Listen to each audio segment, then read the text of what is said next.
He's long gone, my daughter-in-law said, her voice flat, almost bored, as if I had just asked about the weather instead of my own son's funeral.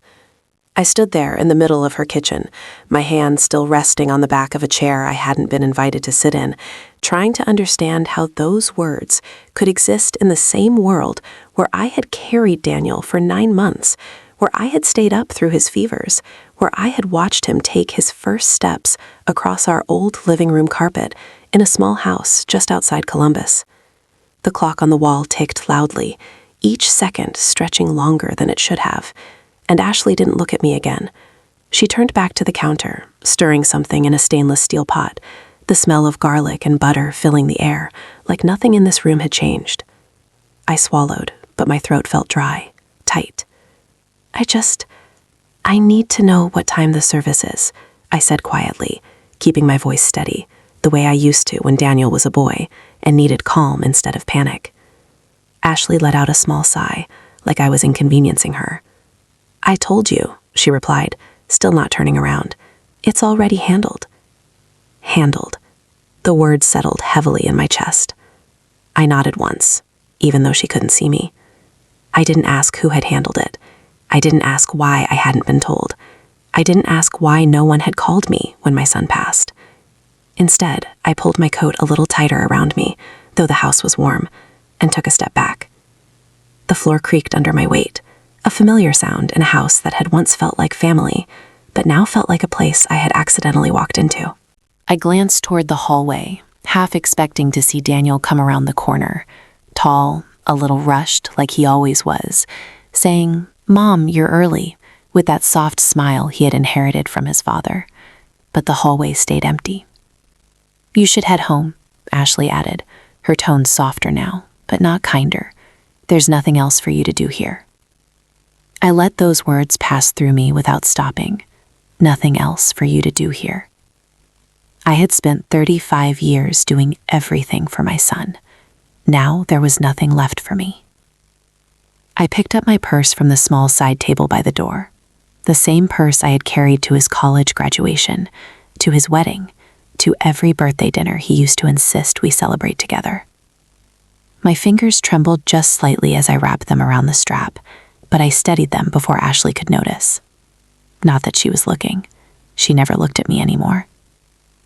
I opened the front door, and a cool March breeze brushed against my face, sharp and clean, like it was trying to wake me up. I stepped outside and closed the door behind me with a quiet click. The sound echoed more than it should have. For a moment, I stood on the porch, staring out at the street, where Daniel used to ride his bike in wide, uneven circles, laughing when he lost his balance and scraped his knees. I remembered how he would run back inside, calling for me, trusting that I would fix everything. I exhaled slowly, my breath visible in the air. No one had called me. No one had told me. And somehow, everything about that felt intentional. I walked down the steps, one at a time, careful, measured, as if each step mattered. I didn't cry. I didn't raise my voice. I didn't turn back. But as I reached my car and rested my hand against the cold metal of the door, something inside me shifted, quietly, almost imperceptibly. I had asked a simple question, and the answer I received told me more than any explanation ever could. I drove home with both hands steady on the wheel, my eyes fixed on the road, even though I could not remember a single turn I made.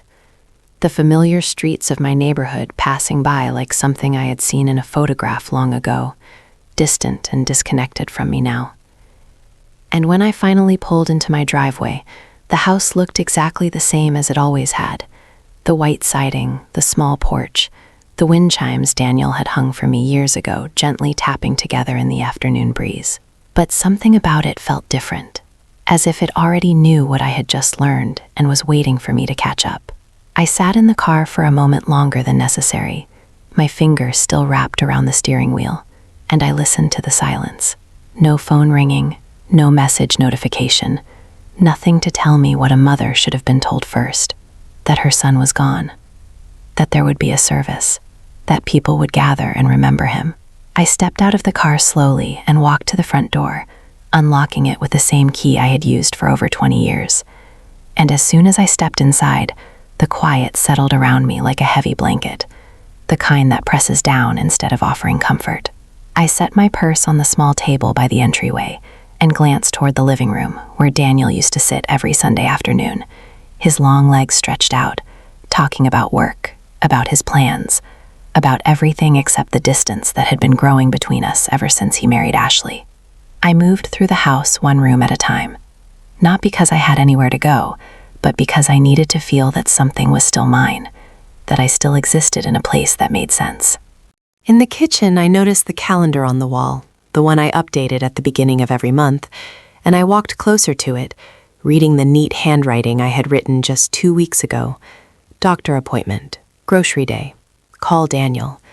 I had circled that last one, and I remembered standing right here, phone in hand, hesitating before dialing because I did not want to interrupt him, because I had learned to wait for the right moment that never seemed to come anymore.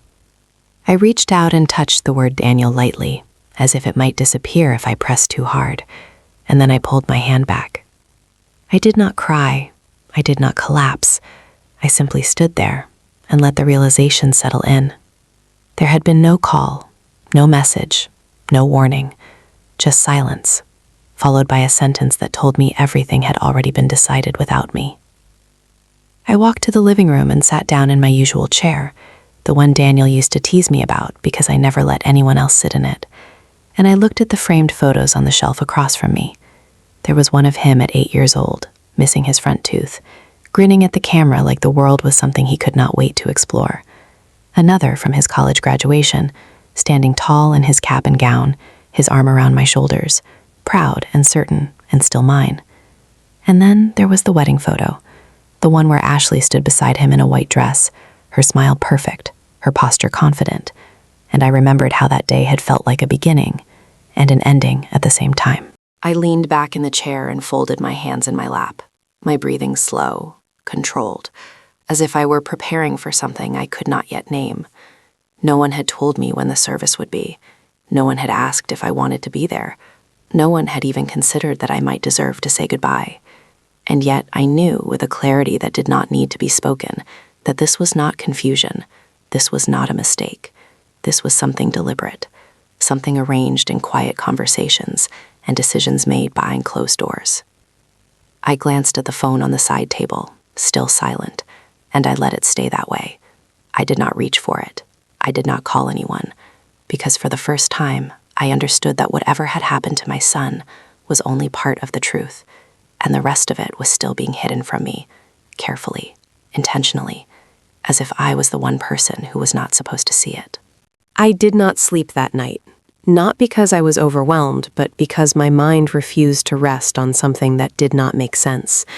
I lay in bed staring at the ceiling, listening to the soft hum of the heater kicking on and off, the same sound that used to lull me to sleep for years, but now it felt like a reminder that time was moving forward without waiting for me to understand what had already happened.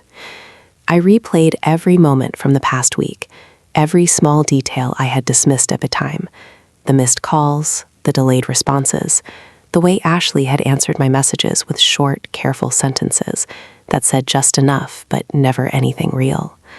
I turned onto my side and reached for my phone on the nightstand, the screen lighting up the dark room with a cold glow. I scrolled through my recent calls, my messages, looking for something I might have overlooked, something that would explain why I had been left out of my own son's final days.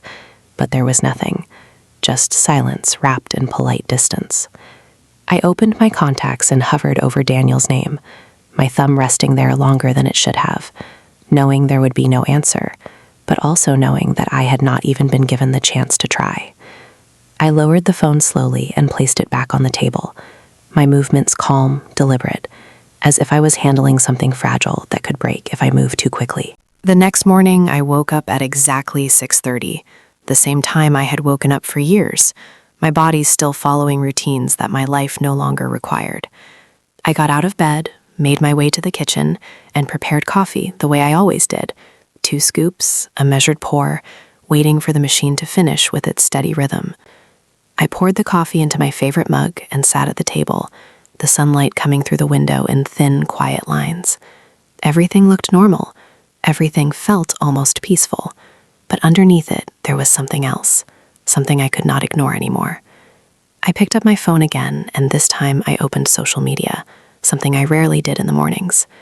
I typed Daniel's name into the search bar, my fingers steady, and when his profile appeared, I tapped it without hesitation. The page loaded slowly, and then I saw it. A post from Ashley, posted the day before. A black and white photo of Daniel, smiling, the caption simple and controlled. A few words about loss, about saying goodbye, about a private service held with close family. I stared at the words private service longer than anything else, my eyes reading them again and again, as if the meaning might change. But it did not. Close family. I repeated it quietly to myself, my voice barely above a whisper, and I felt something shift again. Not pain, not shock, but clarity. I scrolled through the comments, names I recognized, people offering condolences, mentioning how beautiful the service had been, how meaningful it was to be there. I read each one carefully, noting the timestamps, the sequence, the way everything had already happened while I was sitting in my own home, waiting for information that was never meant to reach me. I set the phone down slowly and wrapped both hands around my coffee mug, letting the warmth settle into my fingers, grounding me. I did not rush to conclusions. I did not react impulsively. Instead, I began to observe, to connect the pieces that had been scattered in front of me. Ashley had said everything was handled. The service had already taken place. People had attended, and I had been excluded from all of it. Not by accident, not by oversight, but by design. I stood up from the table and walked to the window, looking out at the quiet street. A neighbor walking their dog, a car passing by. Life continuing as if nothing had changed. But for me, everything had shifted into focus. I had been removed from something that should have been mine by right, and the question was no longer what had happened. The question was why, and more importantly, who had made sure I would not be there? There was a time when I knew exactly where I stood in my son's life, and I held on to that memory not because it comforted me, but because it reminded me that what was happening now was not natural. It was not the slow drift of time or distance. It was something that had been shaped, guided, and quietly reinforced over years. I walked through my house that afternoon, not searching for anything in particular, but letting my mind return to the moments I had once trusted without question. I stopped by the hallway closet where I still kept a small cardboard box filled with Daniel's childhood things I could never bring myself to throw away. I opened it carefully and looked down at the worn baseball glove he had used when he was 10, the leather soft and cracked from use. I remembered how he used to stand in the backyard for hours, asking me to throw the ball again and again, even when my arm was tired, even when the sun had started to set. He never wanted to stop, and I never told him no, because in those moments, I was not just his mother, I was his whole world. I closed the box slowly and rested my hand on the lid, letting the memory settle before moving on. I made my way into the kitchen and leaned against the counter, thinking about the years that came after, when Daniel grew older, when his world expanded beyond the walls of this house, when he met Ashley.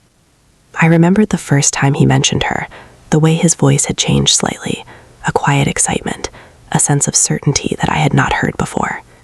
I had been happy for him, genuinely. I had welcomed her into our lives without hesitation. I had set the table for dinners, prepared meals she liked, adjusted small traditions to make her comfortable. I had believed that was what family meant, making space for new people. I let out a slow breath as I recalled the first time something felt off. It had been small, almost unnoticeable at the time. A canceled visit, a last-minute change of plans, Daniel apologizing, saying work was busy, saying they would come by next weekend instead. And I had accepted it. Of course I had, because that is what mothers do. They adjust, they understand, they wait. I moved to the sink and ran the water, letting it flow without purpose, watching it swirl down the drain as I continued to piece together the moments I had ignored. The holidays where Daniel arrived late and left early. The birthdays where Ashley spoke more than he did, answering questions on his behalf, deciding what they would or would not attend. I remembered one Thanksgiving in particular, the way she had gently suggested that it might be easier if they spent the holiday with her family that year, just to keep things balanced. She had said it with a smile, polite, reasonable, and I had nodded, telling them I understood, even though the house had felt unbearably quiet that day. I turned off the water and dried my hands slowly, my movements steady, controlled, as if I was handling something delicate that required precision. Each memory was no longer just a memory. It was a piece of a pattern, something that had been building quietly, consistently, until I found myself standing here, realizing that I had not simply been forgotten. I had been moved, step by step, further and further away from my son's life, until there was nothing left to remove me from. I walked back into the living room and looked at the wedding photo again, my eyes resting on Ashley's face, her expression unchanged, confident, composed. And I understood something then that I had not allowed myself to see before. This had not happened all at once. It had been done gradually, carefully, in ways that never felt like confrontation, never felt like rejection in the moment, but added up to something far more final. I sat down in my chair and folded my hands in my lap, my posture straight, my breathing even. I was not guessing anymore. I was not questioning whether I had imagined it. I was seeing it clearly. And once something becomes clear, it cannot be unseen. I had not lost my place overnight.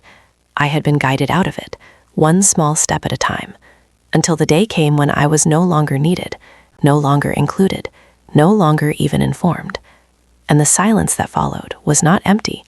It was intentional. The knock on my door came just after noon, soft but deliberate, the kind of knock that waits instead of demands. I was standing by the window when I heard it, watching the quiet street as I had been doing more often lately, as if something might appear if I paid enough attention. I turned slowly and walked to the door, not expecting anyone, and when I opened it, I saw a woman I recognized but had not seen in years, Laura Bennett, Daniel's college friend. She stood there with her hands clasped in front of her, her posture uncertain, her eyes searching my face as if she was trying to measure how much I already knew. "Mrs. Whitmore," she said gently, her voice carrying a hesitation that did not belong to small talk.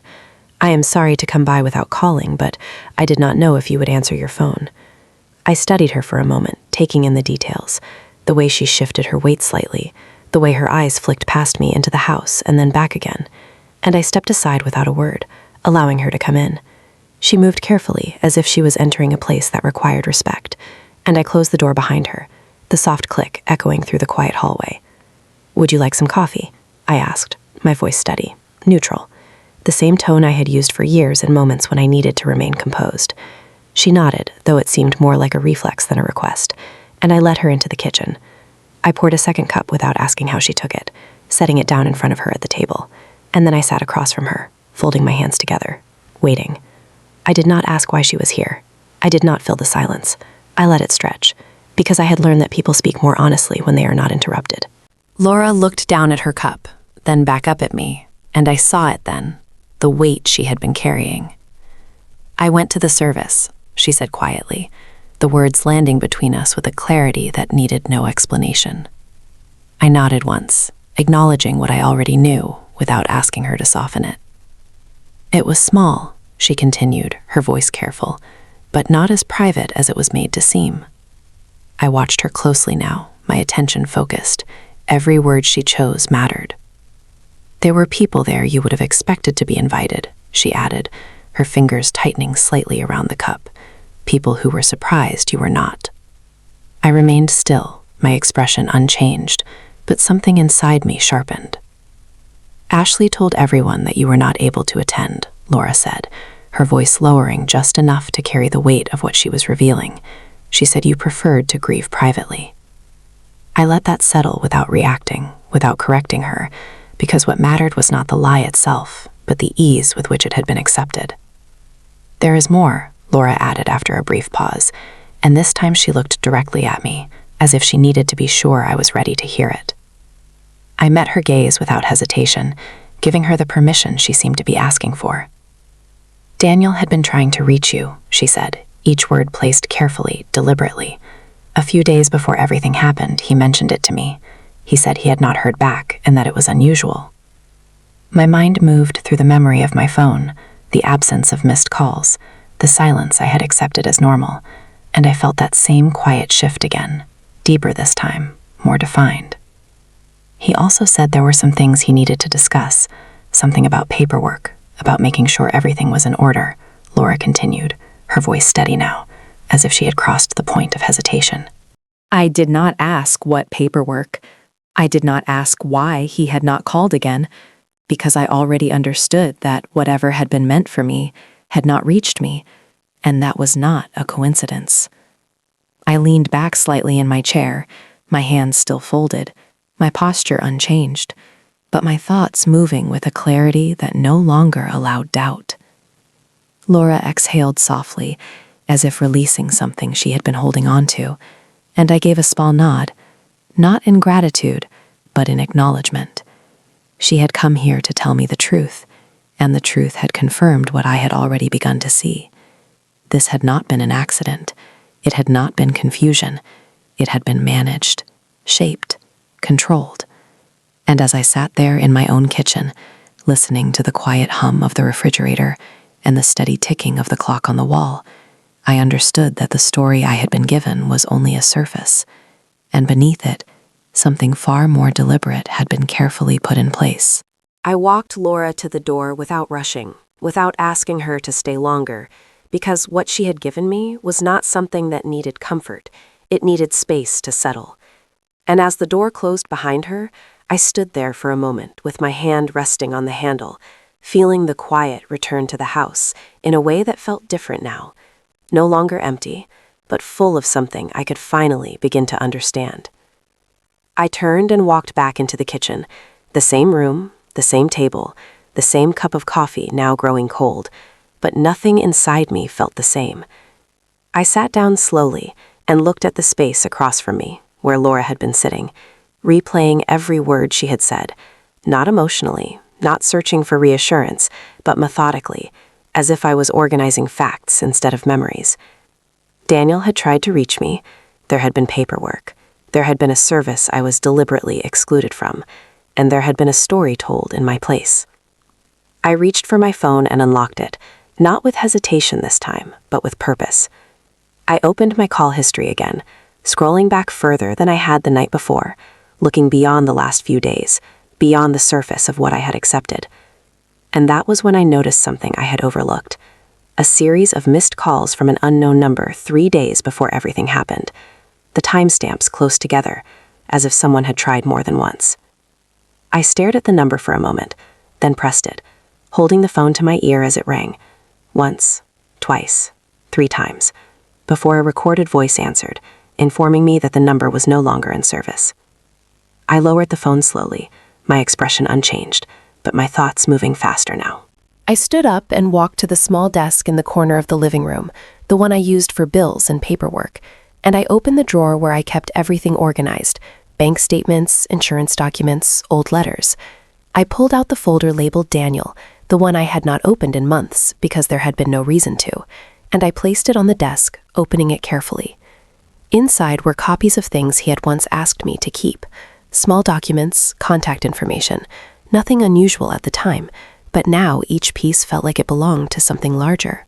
I flipped through them slowly until I found a business card I recognized, the name of a law firm Daniel had mentioned briefly over dinner months ago, something about reviewing his accounts, making sure everything was structured properly. I picked up the card and held it between my fingers, remembering how casually he had spoken about it, as if it was just another routine task. I placed the card on the desk and reached for my phone again, dialing the number printed beneath the name. The line rang once before it was answered by a calm, professional voice. I listened as the receptionist introduced the firm, and I gave my name without hesitation. "My name is Margaret Whitmore," I said evenly. "I believe my son, Daniel Whitmore, was working with someone there." There was a brief pause, the kind that happens when information is being processed, and then the tone shifted slightly, more attentive, more careful. I was asked to hold, and I did, standing there in the quiet of my living room, the soft ticking of the clock marking each second. I did not pace, I did not fidget. I simply waited, because waiting was no longer passive. It was part of what I was doing now. After a moment, a different voice came onto the line, measured, precise, confirming my name before continuing. And as I listened, I felt that same steady clarity settle into place. This was no longer about what I had lost. This was about what had been done, and more importantly, what had been hidden. I did not interrupt. I did not ask unnecessary questions. I let the information come to me, piece by piece, because I understood now that the truth did not need to be forced. It only needed to be uncovered. And for the first time since everything began, I was no longer standing outside of it. I was stepping directly into it. I remained on the phone longer than I expected, not because the conversation was complicated, but because every answer I received seemed to open a door I had not even realized existed. The man on the other end spoke carefully, professionally, choosing his words with precision, confirming that Daniel had indeed been working with their firm, that there had been ongoing discussions, that certain documents had been prepared but not yet finalized. I listened without interrupting, my hand resting lightly on the edge of the desk, my posture still, composed, as if I had been expecting this all along. There were attempts to reach a secondary contact, he added at one point, his tone neutral but deliberate. Your name was listed in earlier drafts. I closed my eyes briefly, not in pain, but in acknowledgement, because that single sentence confirmed what I had already begun to understand. I had not been forgotten. I had been removed. At some point, the contact information was updated, he continued. We were instructed to direct all communication through Mrs. Whitmore. He did not need to clarify which Mrs. Whitmore. I already knew. I thanked him for his time, my voice even, controlled, and I ended the call without asking anything further, because I did not need more confirmation. I already had enough. I set the phone down on the desk and stood there for a moment, letting the silence return, but this time it felt different. It was no longer heavy. It was clear, almost sharp. I reached for the folder again and flipped through it with more intention, looking not for memories, but for connections, for anything that aligned with what I had just been told. And then I saw it, a small envelope tucked between two documents, something I did not remember placing there. I pulled it out slowly and turned it over in my hands, my name written on the front in Daniel's handwriting, simple, familiar. I opened it carefully, unfolding the paper inside with steady fingers. The message was not long, just a few lines, but each word felt deliberate. Mom, I have been trying to reach you. There are things I need to explain in person. Please do not rely on what you hear from others. I will make it right, I promise. I read it twice, then a third time, not because I did not understand it, but because I wanted to be certain I had not missed anything. I placed the letter back into the envelope and set it on the desk in front of me, aligning it neatly with the edge, my movements precise, controlled. I did not rush to conclusions. I did not let my thoughts scatter. Instead, I began to arrange everything in my mind. Daniel had tried to reach me. His contact information had been changed. Communication had been redirected. And I had been told nothing. Not about the paperwork, not about the service, not even about his final attempts to speak with me. I walked to the window and looked out at the same quiet street, the same passing cars, the same ordinary world that continued without interruption. But I was no longer standing still within it. I had stepped into something else, something that required attention, patience, and clarity. I turned away from the window and looked back at the desk, at the envelope, at the folder, at the phone. Each object now part of a larger picture that was no longer hidden from me. I understood what had been done, not in fragments, but as a whole. And more importantly, I understood that it had been done with intention. I moved back to the chair and sat down slowly, folding my hands together once more, my breathing even, my posture steady. I did not feel anger. I did not feel grief in the way people expect.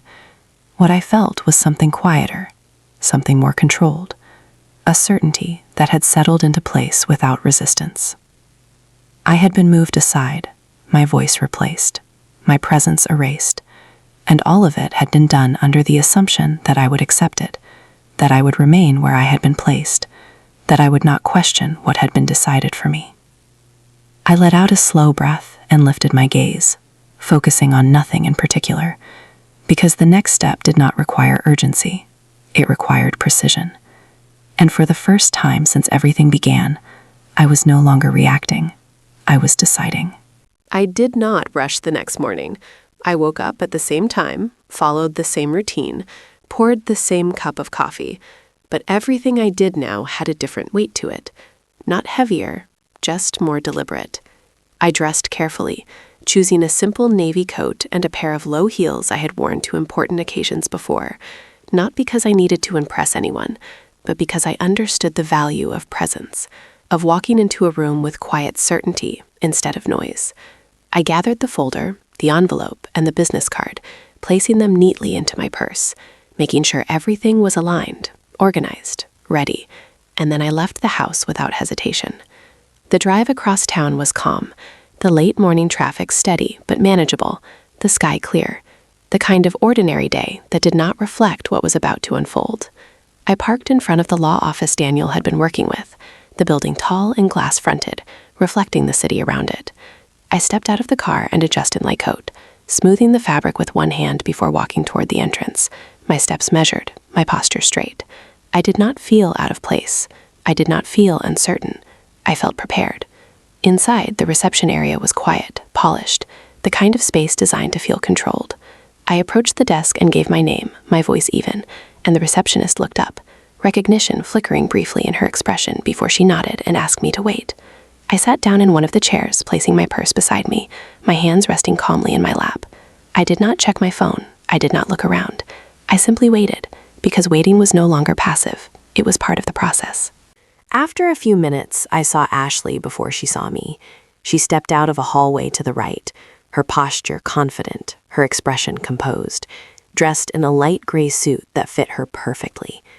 She spoke briefly with someone behind her before turning, and that was when her eyes landed on me. She stopped, just for a moment, a fraction of a second, but long enough for me to see it, the flicker of surprise, quickly replaced by control. She walked toward me with the same steady pace she always used, her smile appearing as if it had been placed there intentionally.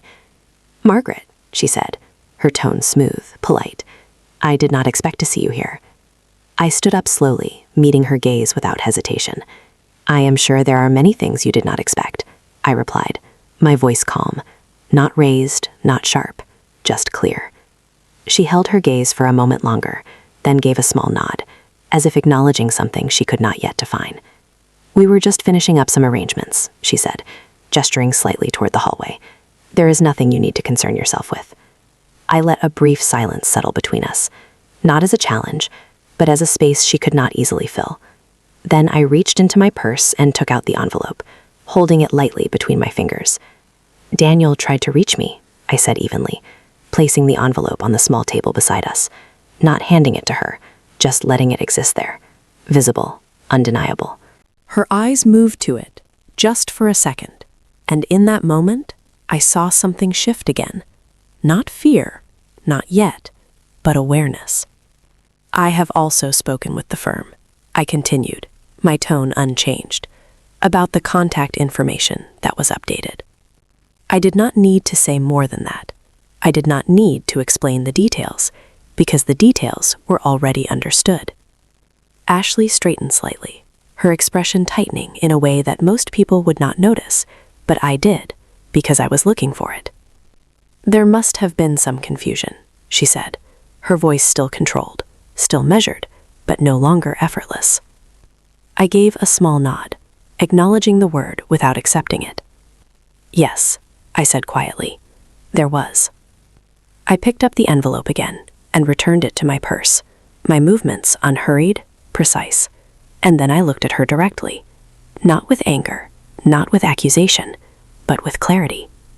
"It is being corrected," I added, and for the first time since I had walked into that building, the silence between us was no longer something she could manage. It belonged to me.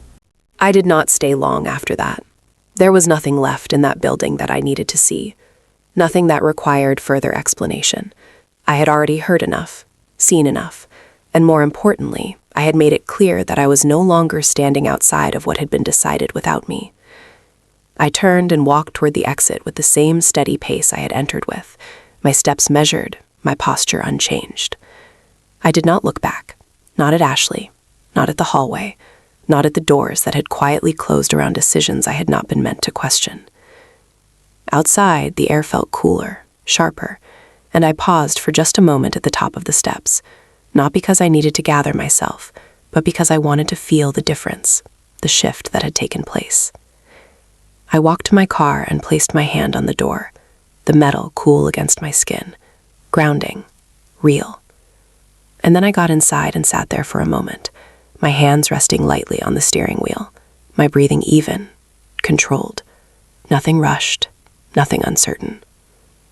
I was not thinking about what I had lost. I was thinking about what had been taken and how it had been done.